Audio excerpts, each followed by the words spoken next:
When I woke up in the morning, nothing seemed out of the ordinary except that my wife, Debbie, wasn't in bed next to me. I am usually up a little earlier because I start work at 8 o'clock and my wife not until 9:30. I completed my morning routine and was heading downstairs to get the coffee ready for my wife and me when I smelled the coffee already being made. When I got downstairs, there was my wife, already dressed for work, sitting at the corner breakfast table. She smiled at me, and we said our good mornings. As I was grabbing a cup of coffee, my wife said, "I have to go into work early this morning for a meeting. I will be off at 5 o'clock and come straight home, so we can talk as soon as you get home." It caught me a little off guard, and I raised an eyebrow and asked, "Oh, did I forget something? What do we need to talk about?" Debbie just waved a hand at me and said that we would talk about it later, that it was nothing that couldn't wait. With that, she got up, put her cup in the sink, kissed me goodbye, and was out the door before I could respond. Before getting much further into this story, I should tell you a little about us. I am Tim Johnson. My wife, Debbie, and I have been married for over 41 years. That's right, we married right out of high school when we were 18 years old.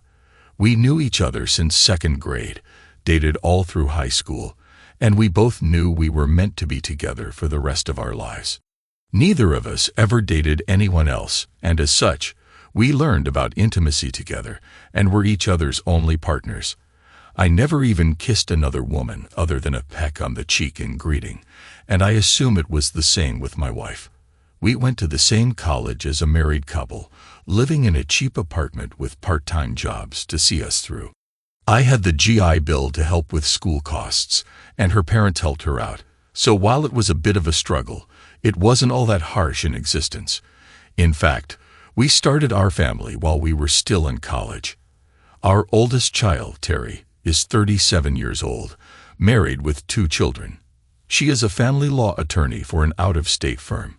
Our second, Darcy, is 35 and single, working in Washington, D.C., as an assistant to a director in the Department of Agriculture.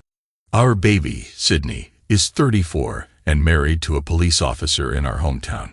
She has our other 2 grandchildren and is a hard-working stay-at-home mom. We are very proud of all 3 of our girls. After school, I got a job as a risk analyst for a large insurance corporation, and Debbie became a grammar school teacher for the local school district and later worked in the administration office part-time. At 59, we are both in excellent health and physical condition. We have both always been very active. I golf, swim, and go to the gym at least 3 times a week. My wife, however, puts me to shame with her workout discipline. She is at the gym 5 days a week and is an avid distance runner pretty much every day. I may be biased, but she is still the most beautiful woman I've ever seen. She weighs the same as she did the day we got married. Pretty impressive after 3 kids and 41 years. When we were young, she was so beautiful that when she entered a room, even the women would stop to stare at her. To this day, she draws attention from men half her age, but she always handles herself with class and dignity. Debbie and I talk about it all the time. Our family life is the epitome of the American dream. We were so lucky to have found each other, and we thank our lucky stars for the life we lead every day. Unlike most men, when they hear words to the effect of "honey, we have to talk," I wasn't filled with dread or breaking out into cold sweats. I was curious, but we talk all the time. Family meetings, we called them, and we had them even before we had children. It was our way of planning our lives. But she didn't say we were going to have a family meeting, did she? At work, I wasn't consumed with angst about the upcoming meeting, but I did daydream a bit about a very memorable time we shared the night before. Debbie is a very vocal and direct partner. She is not at all bashful about telling me what she wants and making sure she gets it. She never faked satisfaction because, long ago, we discussed that we had to be honest with each other and strive to make our love life better. Faking it wouldn't help.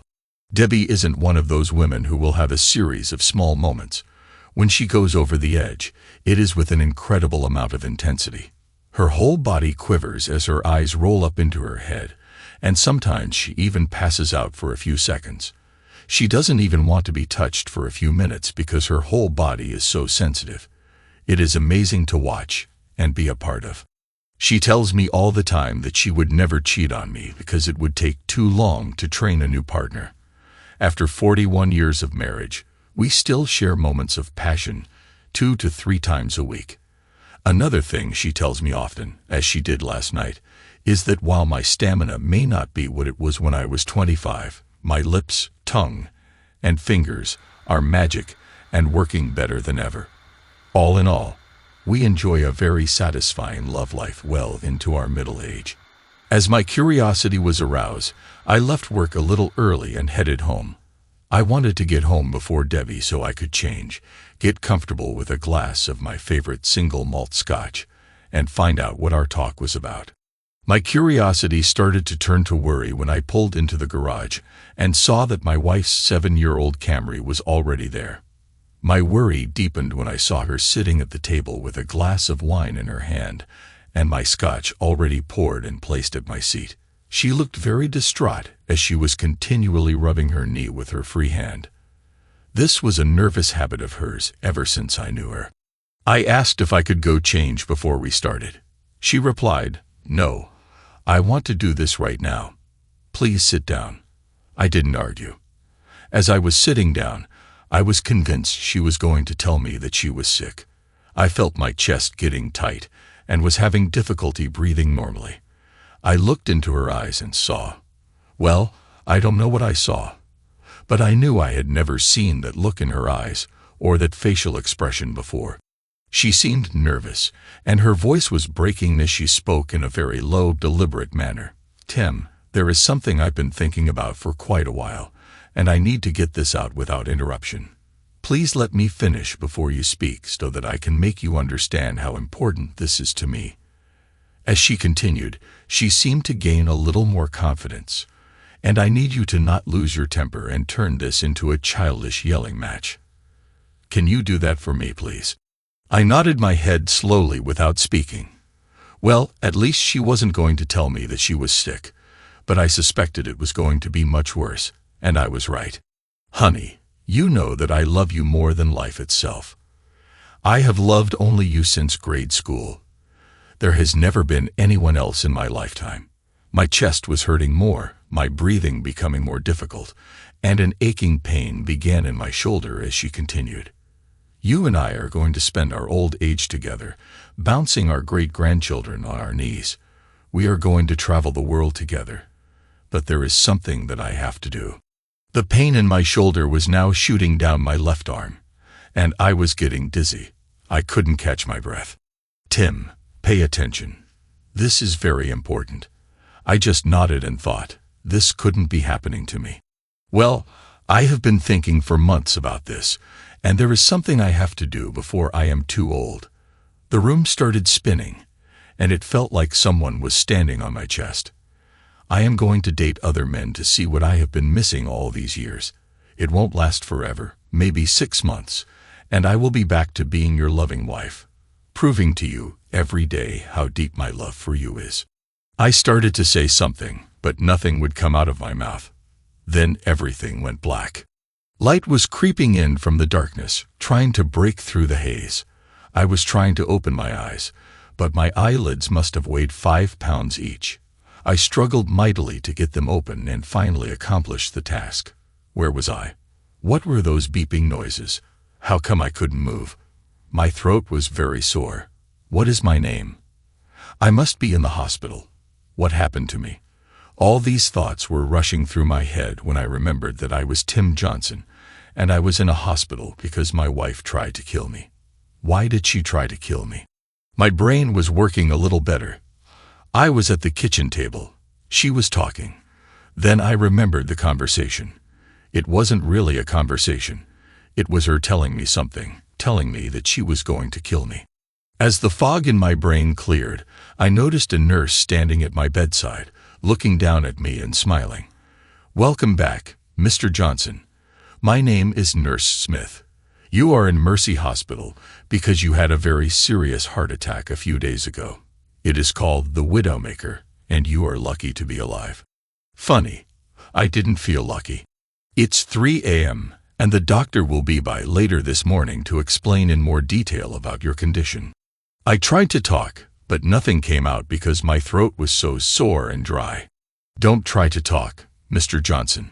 You had a ventilator in your throat, so it will take a couple of days to heal itself. I was thinking more clearly now and made a writing motion with my hand. Nurse Smith handed me a pad of paper and a pen. I wrote in big bold print, "No visitors." She responded, "Oh no, you have had lots of visitors. Your wife and daughters have been here." She must have noticed me wince and stopped talking. I wrote furiously, "I don't want any visitors." She seemed startled but asked, "Are you sure?" I just nodded my head. I scribbled another note, "Do not share my medical information with anyone." Her eyebrows arched up, but she just nodded her head. As I was writing another note, I asked, "Is there someone here at the hospital that can help me complete a DNR? Do not resuscitate. Order." With that, I am sure I shocked Nurse Smith, but she held her composure. "Your condition isn't nearly that severe," she began, but I interrupted her by tapping furiously on the notepad. "I will pass your wishes on to the day shift." She patted me on the shoulder and left my room quietly. I figured my life was over anyway, so if something happened, why let the medical community resuscitate me? The way my luck was going, I would probably survive but be turned into a vegetable. So forget it. Plus, there would be the added shock benefit when my wife found out what I did and how badly she had hurt me. I didn't fall back asleep. I had been asleep for a few days, so all I could do was lay there, think, and make plans. I said I did risk analysis for an insurance company, but really my job was to help my company's clients do risk analysis for their organizations. It was a service my company offered, and many clients took advantage of it. I had done it for a number of years, was good at it, and got paid accordingly. In my experience, all companies are afraid of something, but my job was to make sure they were afraid of the right things and offer solutions to mitigate those threats. There's a process involved in accomplishing that analysis, so I decided to adopt the same strategy to solve my problem. You know, the problem of why my wife would want to kill me. I know my wife didn't really try to kill me with her statement, but she damn near accomplished it. The actions I had just taken would buy me time, and time is what I needed to figure this out. As I lay there in bed, waiting for dawn to break, I began the process of analyzing my situation. I am one of those weird people that, when I think, I have a conversation with myself, and this was no different. Okay, Tim, you've bought yourself some time. Now let's think about the real issues here. It really wasn't all that unusual for my wife to talk very directly and succinctly, so she wasn't trying to shock me with her statements. It was just how she approached things her whole life. What did she say? She had thought about it for months. Was there anything I should have noticed? Changes in her behavior? Had she been giving me verbal hints that I had missed? Could she have already been unfaithful?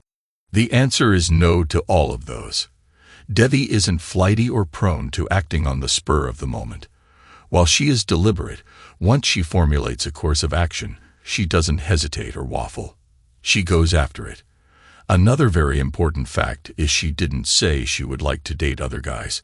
She said she was going to date other guys. So, Tim, this means you have a real problem that probably won't just go away because she put you in the hospital. Dan. So, Tim, here are the outcomes that I can see. 1. You could just let her date guys and hope that sooner or later she gets it out of her system, and we can go back to how things were. 2. You can try to talk her out of it because, frankly, I don't see myself being the kind of husband that shares his wife. 3.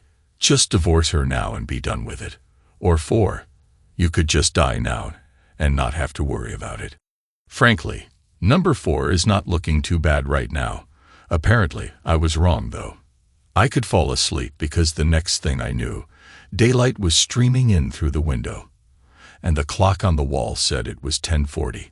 Shortly after I awoke, A doctor did come by and explain that a widowmaker heart attack is caused by a complete blockage of the left anterior descending artery of the heart.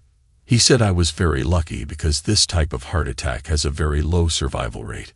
If my wife hadn't been with me and called 911 right away, I would have died. Okay, he was the second person to tell me how lucky I was, but I still wasn't feeling it. I asked him if severe stress could cause this type of attack. He said, well, yes, severe emotional trauma could trigger it, but your heart problem has to have existed for a while. It is caused by a combination of genetics and high cholesterol. Why do you ask? I explained as best I could what had transpired between my wife and me. He commented, well, that explains your request for no visitors and the DNR. Mr. Johnson, you will be in here for a few more days, but you are going to need lots of rest and quiet during your recovery period, which will take some time. We were able to put a stent in instead of doing a bypass, so that should shorten your recovery time. I can't help you with your personal problems, but I strongly recommend that you see a counselor to help you with your issues once you're on the road to recovery. Believe it or not, one of the most frequent side effects of a heart attack like this is depression, and it's obvious to me with your relationship issues you will be at high risk. With that, he left the room. No goodbye. Nothing. I don't blame him. Doctors don't usually like to get personal with patients. They just give them pills or operate on them, and then get out. Then another doctor, who told me she was the hospitalist, came in and went over all the drugs I was going to need for the next year or so. It was a pharmacy list. Yep, solution 4 was looking better all the time. Shortly after the hospitalist left, I heard a commotion in the hallway. The commotion was my wife being told that she couldn't see me. After causing quite a scene, she asked about my condition. They actually had to call security and have her forcibly removed when she was told that I specifically said she was not to be told my condition. For the first time since she hit me with her plans, I felt a little better. It's childish, I know, but still, it was a small victory. Apparently the doctor, after having learned my situation, had ordered a sedative for me. Either that or I was so tired I slept on and off for over 24 hours. When I awoke again, it was the middle of the night, and Nurse Smith was standing at my bedside. I'm glad to see you awake, she said cheerily. Can you try speaking a little for me? I was able to speak, although with a little hoarseness, but at least I could talk. Thank goodness. She asked if we could talk, and I nodded my head yes, but only if she called me Tim. She laughed and said that was fine, and to please call her Beth. She started out by saying she had been updated on my situation and understood more about why I had set up the no-visitor policy, but was still concerned about the DNR request. I told her to forget the DNR. I didn't really want to die, and I knew that sooner or later I would have to talk with my wife. But I certainly didn't want to do that until I had recovered sufficiently. Beth then told me that she understood, but that she had to kick my wife and all 3 girls off the ward shortly before I woke up. She told me what I already knew, that I would have to talk with my wife at some point, but given the circumstance, maybe I could talk with my daughters. At this point, it struck me, how much, if anything, did my daughters know about what their mother had said to me? The girls were very close to their mother, and it could be that they knew in advance what she was going to say. Probably not, but Debbie was especially close to Darcy. Even though she was in Washington, D.C., they talked just about every day on the phone. So maybe Darcy was aware. Maybe Debbie had told the girls the truth after what happened to me. At any rate, I agreed with Beth that I should talk to the girls, especially because the older ones had traveled a great distance to be near me. Beth said that she would contact them and have them return to speak with me, but only one at a time. I told her in no uncertain terms, though, that I wasn't going to talk with my wife, and she understood. I thought it interesting that the girls were back outside my room within 5 minutes. Apparently, Beth had only kicked them to the waiting room. I'm pretty sure the fix was in, but I did want to see my girls, so what the heck. I did talk with each of my daughters that evening but told them I didn't want to talk about their mother. I wanted them to know how glad I was to see them, and that I loved them very much. I had tears in my eyes, and became quite emotional when I finally realized how close I had come to never seeing them again. Sydney did manage to sneak in that Debbie had told all three of them that she blamed herself for what happened to me, but with no specifics. I didn't argue the point with Sydney, and I know she found that interesting. She also mentioned that Debbie promised to sit down with them tomorrow and explain further. Terry and Darcy did tell me that they would be taking extended time off to help with my recovery. I was overwhelmed with emotion, and Beth had to put an end to the visit. After the visits with my daughters, I knew that no matter what happened with Debbie, life would go on. My life was going to be more complicated, but it wasn't going to end. I just needed to decide what to do about my relationship with my wife. Was there even a point in talking to her about it? Even if she scrapped her dating plans, could I still live with her?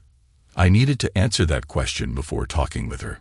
Maybe the girls could help me with the decision. If Sydney was right, Debbie would have filled them in on what precipitated my heart attack, so their perspective might help me. Infidelity doesn't just affect the couple's relationship, it affects the whole family. A very interesting development was that my wife and daughters decided that when released from the hospital, I would stay at our house while my wife would move in with Sydney's family into their guest room. Terry and Darcy would alternate providing whatever care I would need for a few weeks. The doctors were confident that I would be back to normal activity within 5 to 6 weeks. I was content with the arrangements, but thought it very odd that in the first 2 weeks I was home, my wife never made a single attempt to contact me. Not even a text message. Perhaps the girls read her the riot act and told her to back off. Or could she be using the opportunity to go out on dates? I just didn't know. But really, I wasn't up to a direct confrontation. I decided to speak with Darcy first, as she had always been closest to her mother and would possibly give me a peek into my wife's state of mind. Darcy and I met alone at the house, and she knew ahead of time that I wanted to talk about the incident with her. Like my wife, I am a pretty direct person, so as soon as Darcy walked into the room, I blurted out, "Darcy, how long have you known about your mother's desire to date other men?" We talked about it some," she mumbled without making eye contact. "How long, Darcy?" I growled. "I'm sorry, Dad, about 3 to 4 months." My blood pressure was rising, and I was losing control already. This wasn't good. I needed to calm down. "I'm sorry, Darcy. I didn't mean to yell at you. I really want your input here. This has hit me really hard. I had no idea your mother wasn't happy with our relationship. It's literally breaking my heart." I tried a little levity to calm myself. "Oh, Dad, she loves you very much, and this doesn't mean anything. She just wants to experience some things before she gets too old. It shouldn't reflect on your relationship at all." "Do you really believe that? I mean, really, Darcy, how can her being with other men not mean anything to me? I'm flabbergasted that you can say that. So your opinion is that I should allow her to be with other men so she can experience more in her life, then return to me as if nothing has happened?" "Well, maybe not as if nothing has happened, but your love for her should be strong enough to get past this. She has devoted her entire life to you, to all of us, and she just wants this for herself. Really, Dad, you're 59 years old, and you have probably slowed down some. It's normal that Mom wants to experience younger men. It's a natural thing for a woman to want to experience." Now there was a shocker. I figured Debbie didn't want to date old men, but hearing that from my daughter really hit home. It was all about intimacy. While I may have slowed down, I thought I still did pretty well. But I guess I was wrong. Shouldn't her love for me be strong enough that she shouldn't have to be with other men to be fulfilled? And what if I have slowed down? That's a reason for her to betray me. "Don't be silly, Dad. It wouldn't be betrayal if you knew about it. That's why she tried to talk to you about it." We went around and around for another 5 to 10 minutes, but really didn't get anywhere. Darcy's opinion was very clear on the subject. I had to end this conversation before I exploded. In an almost childlike voice, Darcy asked, "What are you going to do, Dad?" "I don't know, Darcy. I just don't know. But there isn't any way I can live with your mom being with other men. I am just not made that way. I knew full well that Debbie would know the particulars of our conversation in short order. We hugged and said our goodbyes. I thought to myself that I hoped Darcy never married or at least disclosed her beliefs up front to her fiancé. My conversation with Terry was about the exact opposite. She came into the room all charged up and spat out, "I can't believe that old hag is doing this to us." "Whoa," I said with my hand up near her face. "That's your mother you're talking about, and she isn't doing it to us. She is doing it to me." Get real, Dad. When someone in the family is unfaithful, it affects us all. So yes, she's betraying her family. Whoa there, you said she is, not that she is going to betray us. You really are clueless, aren't you, Dad? She has been going out with men since you were in the hospital. I think she was doing it before you had your heart attack. I don't think she has been intimate with any of them yet, but she is definitely auditioning them. I suspected that my relationship with Darcy was pretty much over after that revelation. I wouldn't be surprised if she was setting up dates for Debbie. It was odd. I kept waiting for another heart attack, or at least a stroke, but it didn't happen.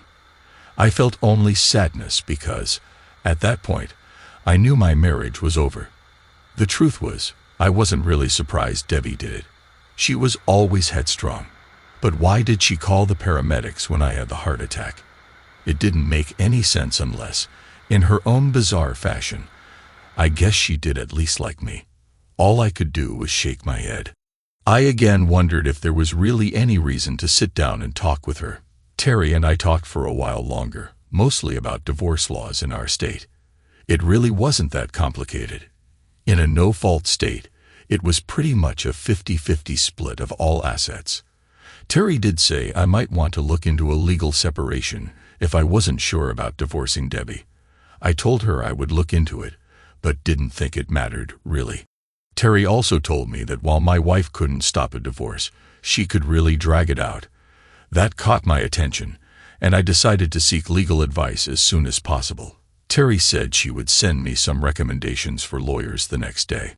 My conversation with Sydney was pretty much me trying to console her, as she couldn't stop crying. Her focus was for me to let Debbie come home. I reminded her that I didn't send her away. She could come home anytime she wanted. The house was as much hers as mine. I did ask her a couple of pointed questions. "Sydney, has your mother been going out on dates since my hospital stay?" While I already knew the answer, I wanted confirmation. Sydney just nodded her head and kept on crying. "How often, Sid?" Through her tears, she choked out, "Just about every night, Dad." I tried talking to her about it. I told her she was betraying you, and she said she wasn't because she wasn't being intimate with any of them. Besides, she had told you what she was going to do. All I could do was shake my head in disbelief. Before Sydney left, I called her mother and told her that I was feeling better and that she could certainly return to her home anytime she wanted. I emphasized, though, that I thought she should do it soon because Sydney was going to have a nervous breakdown if she didn't leave her house. I hung up the phone while she was saying something, but I didn't really care what she had to say. I was prepared for our meeting. Sydney had told me my wife would be home at 1 p.m. the next day, so I had spent the rest of the day preparing my notes. When you go into battle, it is essential to have a good plan, thoroughly vetted and practiced. I was ready for combat. Of course, the other part of that is that when the first shot is fired, the plan goes out the window. That is just what happened to me when Debbie came home for our meeting. She didn't just walk in the front door. She stormed through it and screamed, "Where are you?" Her eyes were already wide as she saw me sitting at the table with my notes spread neatly before me. Without waiting for any comment from me, breathing fire, she continued her tirade. There is not going to be any damn divorce. As I previously mentioned, my wife was a school teacher, and history was her favorite subject. She was particularly knowledgeable about the American Civil War period. It was obvious to me that she had employed Colonel Joshua Lawrence Chamberlain of the U.S. 20th Maine Strategy at Little Round Top on the second day of the Battle of Gettysburg. Circumstances had placed Chamberlain's 20th Maine on the extreme left flank of the Union Army, and it was the only regiment standing between Lee's Confederate Army and Washington, D.C. The fighting was fierce, and Chamberlain's men were exhausted and nearly out of ammunition. Their casualties were extremely high, and all seemed lost. Then Chamberlain, a rather nondescript college professor of rhetoric in civilian life, did the one thing no one anticipated. He ordered what troops he had remaining to charge. They did, and essentially, the Union was saved. Well, that is exactly what my wife did to me. She charged when she should have been on the defensive, and I was completely overwhelmed. The next thing I knew, I was on her bed, lying on my back, and Debbie was passionately taking charge, still screaming something barely intelligible about there being no divorce, and that we loved each other and would be together forever. My thought was that she was trying to finish the job she started weeks ago, when she gave me my heart attack. Much later, after having completely worn me out, she began to get dressed and said she would be back tomorrow with her stuff from Sydney's house and that we would get on with our lives. As she was walking out the door of our bedroom, I quietly said, "Debbie, thank you for calling the paramedics." She nodded and, in an exasperated tone, said, "It's because I love you, dummy, and we are going to spend the rest of our lives together. Now get some rest because we have to make up for lost time." She headed out the door. "Debbie, there's one more thing," I managed to say with as much authority as I could muster. "The first time you are intimate with someone else, our marriage will be over." In a huff, she spat out, "That'll be the day." Apparently, she was a bit of a John aficionado. For a month or two, our lives did return to normal, although it was a new normal because she was still going out. We never said one more word to each other about my threat of divorce. She never really told me that she was going on a date, but once or twice a week, she just said she was going out and would be home late. On these nights, she would usually get home sometime around midnight. She never smelled of intimacy, although she sometimes looked a bit disheveled. She would shower, get into bed, and then proceed to resume her efforts to exhaust me with passion. I just went with it and figured if I had to go, this was a great way to go. I knew she hadn't been intimate with anyone yet because, well, just because I knew. Then one night, she got home even later than usual. It was after 1 a.m. I was sitting up in bed reading. I could never sleep when she was out. It wasn't that I was worried about her. I was just waiting for the inevitable. I heard the garage door go up as she pulled her car in. Her heels clicked across the tile floor in the kitchen, and the stairs creaked as she walked up. When she came into the bedroom, we made eye contact, and I just knew. It was obvious that she knew that I knew. She broke eye contact with me and headed into the master bathroom as she spoke. "This doesn't mean anything at all.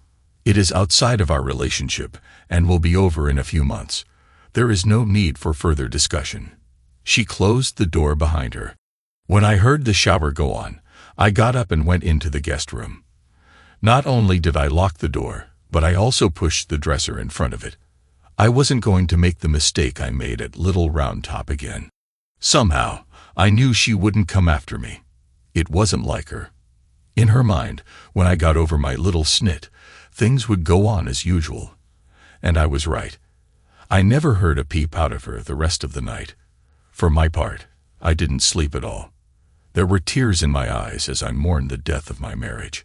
My thoughts turned to planning for the next few weeks. We were more like roommates than a married couple. We were polite with each other, but simply did our day-to-day chores and duties. I knew she went out a few more times, but I didn't know what she did. I had completely moved into the guest room and was usually asleep when she got home. Yes, I really was asleep.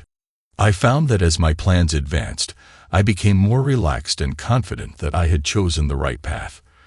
I never went through a hand-wringing, woe is me period, wondering what I could have done better.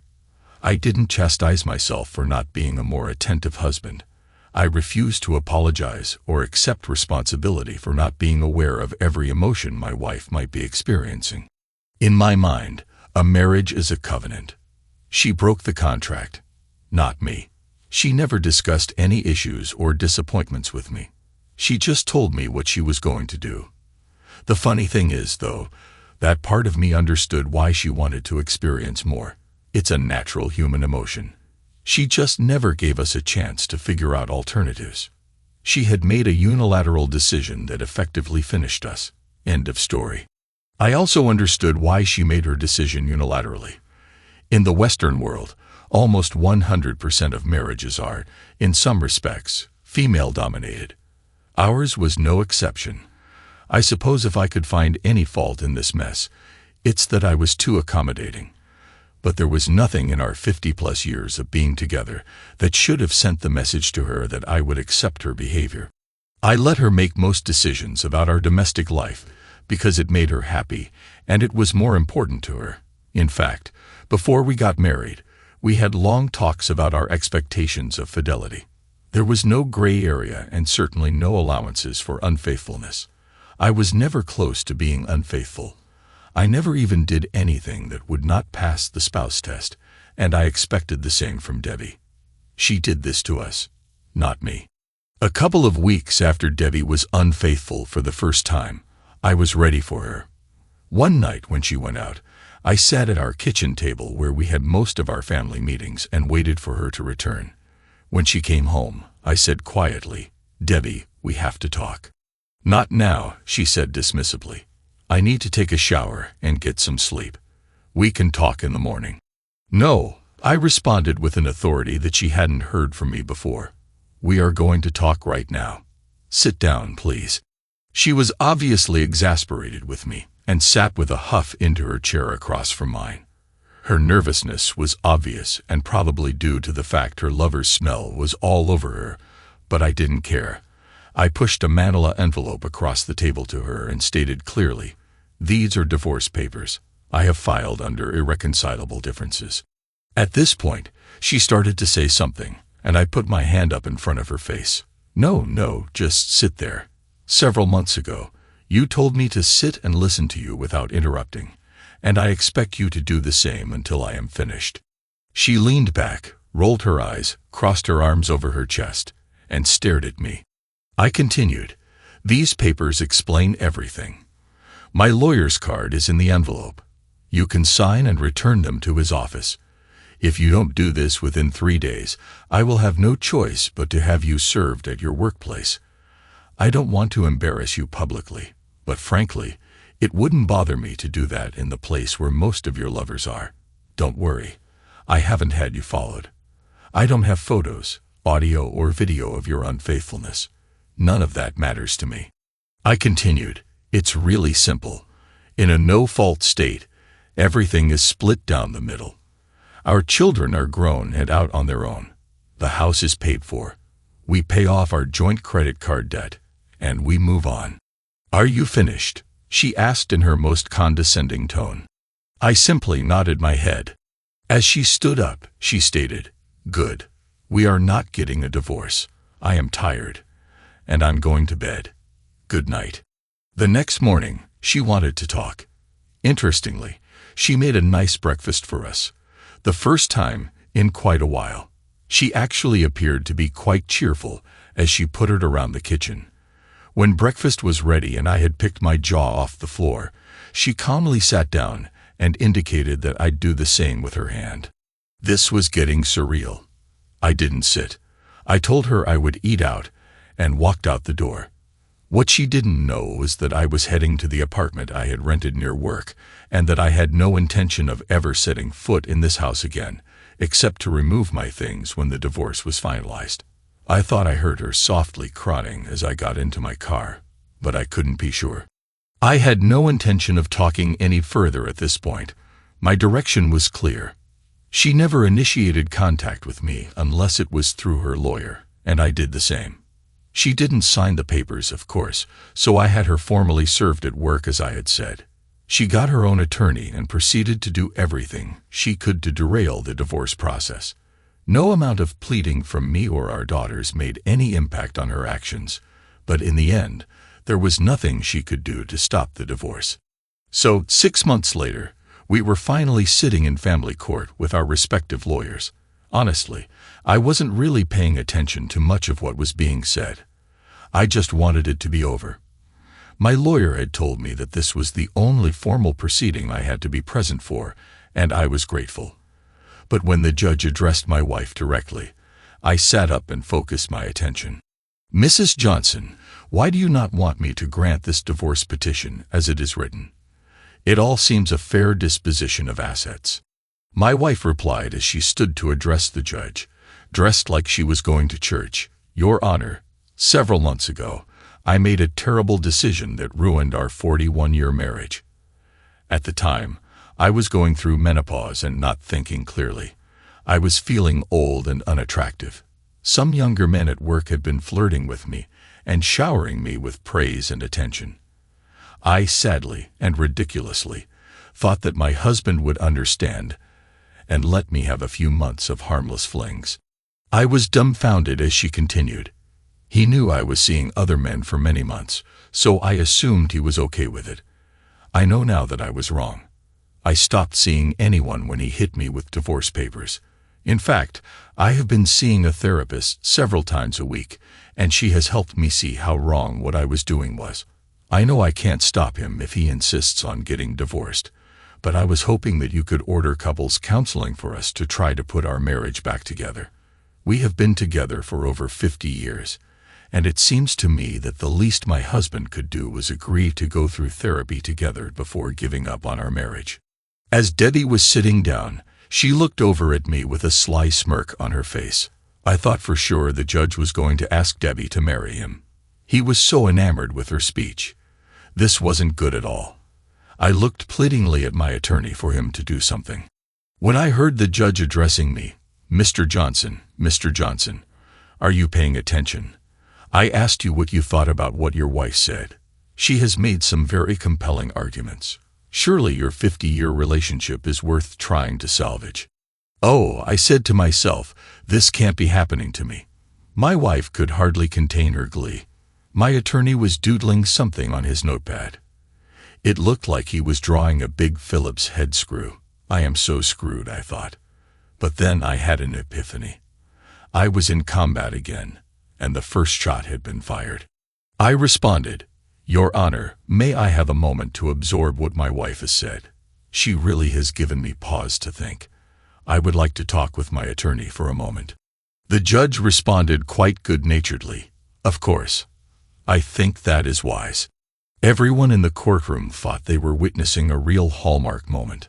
I quickly turned to my attorney, who by now had finished his Phillips head screw. "What happens if I withdraw my divorce petition right now? Can he still order counseling?" My Clarence Darrow-like lawyer turned and stated, "No, he can't. The court no longer has any jurisdiction in the matter." "One more question, Clarence." "That's not important right now," he interrupted.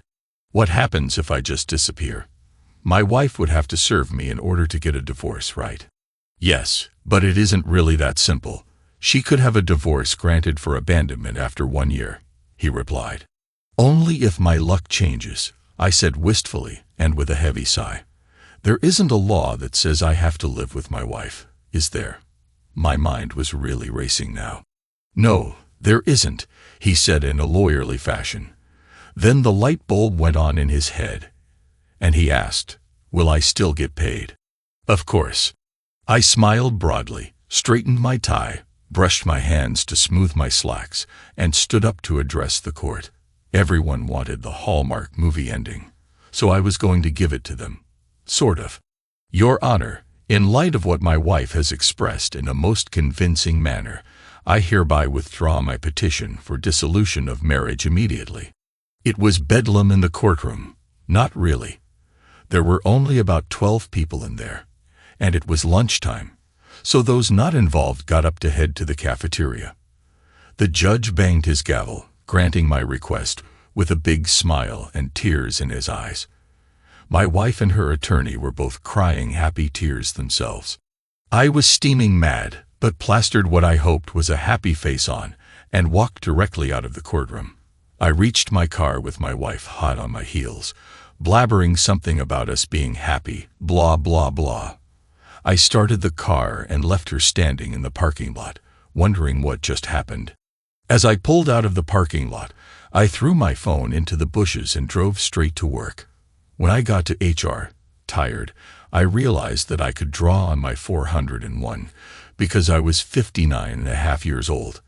I couldn't get Social Security for a few more years, but with my 401 and our other assets, I knew I could make this work. From work, I went to our bank. I did all those things people do when they get divorced right away. Our house was paid for and worth almost $1 million. Everything else we had was about equal to that value. So I was going to take it all and put it into my name only and quit claim the house to Debbie. My family didn't know where I lived and had only been reaching me through work or my phone, so I had time to finish what I was going to do unimpeded. 2 weeks later, after having set up this meeting with Debbie, I pulled up to her house. Technically my wife's house now, I guess, in my brand new 38-foot Georgetown Class A motorhome. My new Jeep Wrangler 4x4 was hooked to the tow bar behind it and ready to go. I knocked on the door and heard Debbie approaching from inside. All 3 of our daughters were there too, because I had given them a heads up to be there. I knew there would be trouble and needed them to watch out for Debbie. "Honey, you're home. Thank God, we were so worried about you," she exclaimed. The girls were already staring at the motorhome and were sharp enough to suspect what was up. "Sweetheart, I actually stopped by to say goodbye." "What do you mean, goodbye? We are going to be together forever, aren't we? We've always been together." "Dear, it's just that I'm going away for a while." "But Tim, what about work?" "I retired, Deb, and I'm going to spend some time traveling the country." "But honey, I can't get away from the school district on such short notice. School is in session. I know traveling the country in a motor home is our dream, but I'm simply not able to do that right now," she said, still not getting it. My daughters got it, though, and they were stunned. They were already burning holes in me with their eyes, because they knew I was going to leave them to deal with my basket case of a wife, and they were not happy. "We should go inside and talk, Debbie. There is a lot I want to say to you, and I will give you a chance to talk also." We all filed into the kitchen and sat around the table. It made me choke up thinking about all the family meetings we had held at this table. The thought that this would be the last one was almost too much for me to bear. But I had spent the last couple of weeks thinking about my circumstances quite a bit. I had no anger left in me. I was no longer nervous, fearful, or racked with uncertainty. I was more at peace than I had been in years. So I began the meeting. "First off, I want to apologize to you, Debbie, and to you girls also for the way I behaved when you first informed me of your plans to be with other men. I know I acted childishly at the hospital. I put my hand up before Debbie could get a word out. Please let me finish. I know you didn't give me my heart attack. In a perverse sort of way, you might actually have saved my life. The heart attack was going to happen sometime anyway, and because you were right there and called for help immediately, I am alive and here today. The medical people have assured me of that, so thank you." That really threw her for a loop. "I've done a lot of thinking since our court hearing and realized something, Debbie. Neither you nor I have ever been on our own. We have been together since elementary school. I think I understand now what your feelings were when you told me what you were going to do. I was focused on the intimate part of your desire, when I think you were really saying that you wanted to be alone. You wanted to stand up and take control of your life. Then I realized that I was in the same position as you. Our whole lives, all our plans were done together. And now I want to experience life alone too. I believe that we both need to be apart so we can find out who we are as individuals." At this point, I let her speak, because there would have been no stopping her anyhow. "But I don't want to be alone. I am never going to give you a divorce. We will be together for the rest of our lives. I messed up so bad when I said those things to you."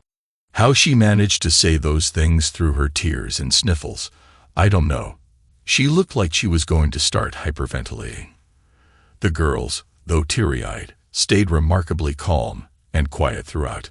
"Deb, I accept that you will never give me a divorce, and I no longer want a divorce. It is irrelevant to me. but we are not going to live together any longer. I need to find out who I am outside of us. I slid the quitclaim deed across the table to her. I am giving you the house and have taken most of our other assets. It pretty much comes out to a 50-50 split. The girls were openly crying now because they understood. Tim, sweetheart, don't do this. I can make it up to you. I know you can forgive me, given time. I haven't been with anyone in months. My therapist made me realize how foolish I've been. Please, don't do this. You said you were coming back. I already have forgiven you, Deb. I might be back someday. I release you from our wedding vows. I want you to experience everything in life you desire without any guilt. I just can't be here while you do. But how will I reach you if I need to talk with you? You can't abandon me like this. It isn't fair. She had her head and her arms on the table, sobbing hysterically, unable to speak further. I turned to my daughters. Ladies, I am sorry it has to be this way. I will love you always, and please take care of your mother for me. If you need to reach me, you can email me. I don't have a phone or a mailing address, as I don't plan on being in any one place for very long. They were all hysterical now as I got up and walked out the door. I got into my motor home, drove away without looking back, and headed off for my new life alone.